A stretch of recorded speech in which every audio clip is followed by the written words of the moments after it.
E o Sara entrou.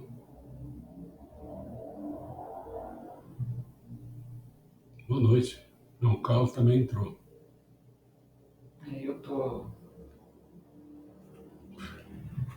sem permissão. Você não sabe o que está acontecendo mesmo. Bom, eu vou. Porque ia falar só sobre a psicologia hoje. Mas também vou falar sobre a psicologia, mas antes eu vou voltar a falar sobre a filosofia por duas razões. Primeiro, porque eu apaguei, eu falei num dia lá e apaguei, então não tinha gravado, ficou sem gravar. E segundo, porque a psicologia que a gente vai começar a falar, ela começa de um ponto de vista filosófico, entendeu? Então vale a pena fazer eu diria o seguinte, esse é o momento oportuno para refazer a filosofia, entendeu? Eu podia fazer outro dia, mas faço hoje. Bom, a filosofia eu dei uma introdução geral, essa continua valendo, quer dizer, continua lá no arquivo, né, na biblioteca. Então, a filosofia, a gente aborda vários temas da filosofia. O mundo antigo, que vai de 700 a.C. a 250 a.C. Depois vem o mundo medieval, que... Eu falei errado, o mundo antigo é de 700 a.C. a 250 depois de Cristo. Né? Depois vem o mundo medieval, que vai de 250 a 1500. A Renascença e a Idade da Razão, que vai de 1500 a 1750. A Era da Revolução, que vai de 1750 a 1900. E o mundo moderno, de 1900 a 1950. E filosofia contemporânea, que vai de 1950 aos dias atuais. Então, vamos começar a... O Rodrigo Maia colocou: boa noite, já começou? Veio a chamada, mas diz indisponível o conteúdo removido na linha do tempo. E para mim, o João colocou: entrou agora. E para mim não entrou nada. Eu não sei de fato o que está acontecendo. Eu também não sei. Tem que arrumar talvez um especialista para isso. Não sei quem seria. As pessoas que eu converso não são especialistas. Não entendo disso. Agora entrou. Entrou agora. Entrou. Sei lá. Para mim entrou. Então, o mundo antigo, a gente começa sempre o primeiro tema, né? A gente começa com uma introdução dele. Esse vai ser o primeiro tópico. Essa introdução. O segundo tópico vai ser tudo é composto de água, que é do Tales de Mileto. Quando a gente dá essa introdução, essa pequena introdução ao mundo antigo, nós colocamos primeiro assim um tipo de um... A gente faz uma... Vamos fazer um pequeno assim... introdução mesmo. Vamos lá, devagar. A filosofia...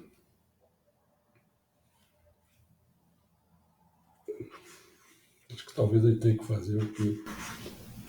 Acho que ele tem que fazer realmente é uma linha do tempo. Vou fazer a linha do tempo primeiro para dar uma ideia geral. É do mundo antigo, né?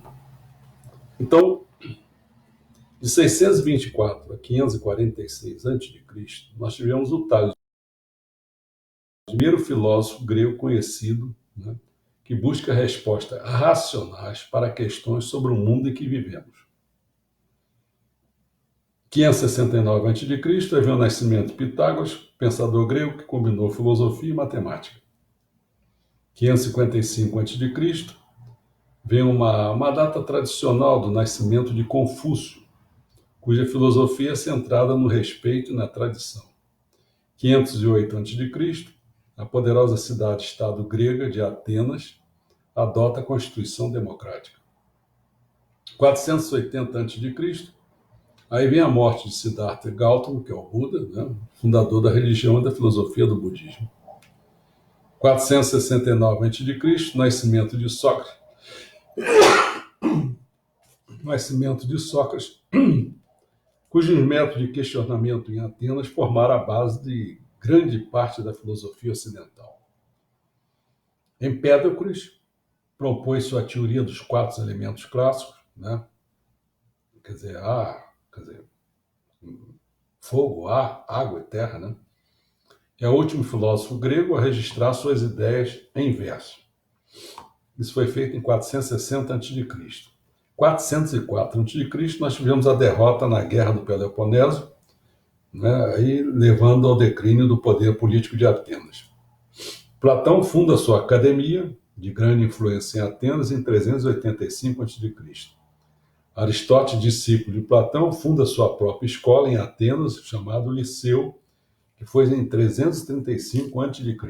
Zenão de Sítio formula sua filosofia estoica, que continua a ter apoio no Império Romano. Isso é importante porque essa filosofia fica lá, o estoicismo, no Império Romano. O grego são outras filosofias anteriores, né? Isso foi feito em 332 a 265 a.C. 323 a.C., nós tivemos a morte de Alexandre o Grande. Sinaliza o final do domínio cultural e político da Grécia no mundo antigo. Ptolomeu, um cristão, um cidadão romano do Egito, propõe a ideia de que a Terra está no centro do universo e que não se move.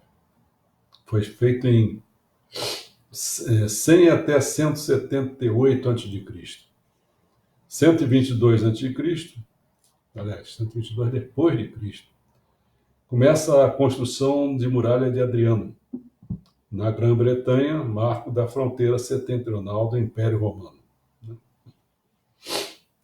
Galeno, de Pérgamo, realiza extraordinária pesquisa médica que só seria superada pelo trabalho de Versalhes, em 1543. Isso aqui foi feito em 150 depois de Cristo. E, finalmente, em 220 depois de Cristo, nós tivemos o colapso da dinastia Han, marcando o fim da China unificada, começa o período da desunião. Tudo bem? Bom, vamos lá começar então.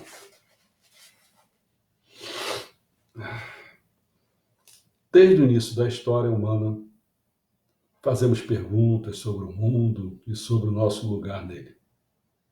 Para as primeiras sociedades, as respostas para as questões fundamentais eram encontradas aonde? Na religião. As ações dos deuses explicavam o funcionamento do universo e ofereciam uma estrutura para as civilizações humanas. Algumas pessoas, no entanto, considerando inadequadas as explicações religiosas, começaram a buscar respostas baseadas na razão, em lugar da convenção. Essa mudança marcou o nascimento da filosofia. E o primeiro dos grandes pensadores conhecidos foi Tales de Mileto, cidade grega situada na atual Turquia. Tales usou a razão para investigar a natureza do universo e encorajou outros a fazer o mesmo. O que transmitiu a seus seguidores não foram apenas respostas, mas todo um processo de como pensar racionalmente, bem como uma ideia do tipo de explicação que poderia ser considerada satisfatória. Por isso, Tales de Mileto é considerado o primeiro filósofo, embora para mim não seja, né?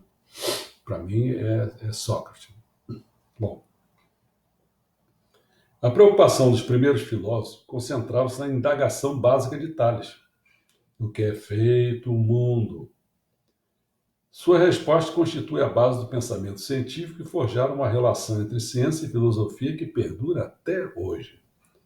A obra de Pitágoras marcou uma grande mudança, visto que ele procurou explicar o mundo em termos da matemática, e não em razão de alguma forma de matéria primordial, como foi o caso de Tales falar que era água, né?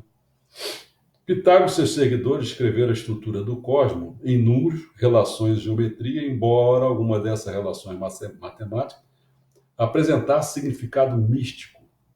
Entre os adeptos da escola pitagórica, suas explicações numéricas sobre os cosmos tiveram profunda influência nos primórdios do pensamento científico. Filosofia clássica grega. Enquanto as cidades-estados gregos cresciam em importância, a filosofia espalhava-se no mundo grego a partir da região da Jônia, né? Que era Atenas em particular, que estava se tornando rapidamente o centro cultural da Grécia.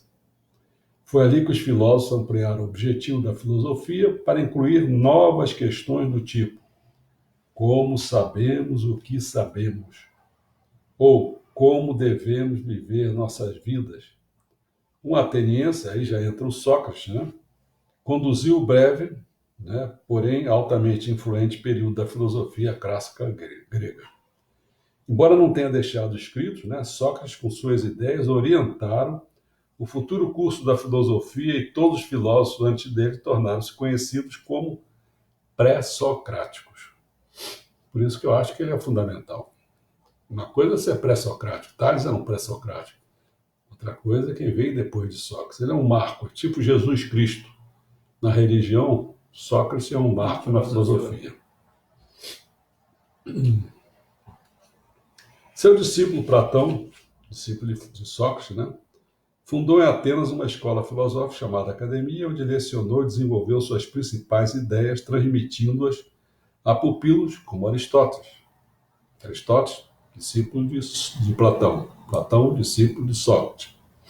Desses três são os fabulosos. Que também viria a ser professor ali durante 20 anos. As ideias e os métodos contrastantes desses grandes pensadores, Sócrates, Platão e Aristóteles, formam a base da filosofia ocidental como a conhecemos hoje. Suas diferenças de opinião dividiram os filósofos ao longo da história. O período clássico da antiga Grécia teve seu fim com a morte de Alexandre o Grande, em 323 a.C. Esse grande líder tinha unificado a Grécia. Isso aqui é importante, ele era um macedônio, fica um pouco acima da Grécia, ele unificou a Grécia. É quando ele morreu, né? As cidades-estados gregas, que até então cooperavam, tornaram-se novamente rivais. Depois da morte de Aristóteles, em 322 a.C., a filosofia também se dividiu em escolas de pensamento diferentes, com cínicos, céticos, epicuristas e os estoicos, discutindo suas posições. Nos 2 séculos seguintes, a cultura grega decaiu, enquanto o Império Romano cresceu. O romano tinha um pouco tempo para a filosofia, né? Porque ele mais guerreiro, né? Invasor, quer dizer, imperialista, né? O romano tinha um pouco tempo para a filosofia, à parte só o estoicismo. Mas as ideias gregas persistiram, principalmente porque preservadas nos manuscritos e traduções do mundo árabe. Aí já foi lá para a Idade Média. Elas ressurgiram posteriormente durante a época medieval, com a ascensão do cristianismo e do islamismo. O último ponto são as filosofias orientais. É bom destacar isso porque quase a gente não conhece. A gente só trata da... Tanto é que, por exemplo, na música clássica, né, a música que nós estamos tratando, eu só tratei da parte do Ocidente, né? Mas vamos falar, filosofias orientais. Pensadores em toda a Ásia também questionavam a sabedoria convencional. A Revolução Política na China, de 771 a 481 a.C., levou um conjunto de filosofias que estavam menos preocupadas com a natureza do universo. Na Grécia era assim, né? Preocupados com a natureza do universo. Já as orientais aqui, de que com a melhor forma de organizar uma sociedade justa. fornecendo diretrizes morais para os indivíduos durante o processo, investigando constitui uma vida virtuosa.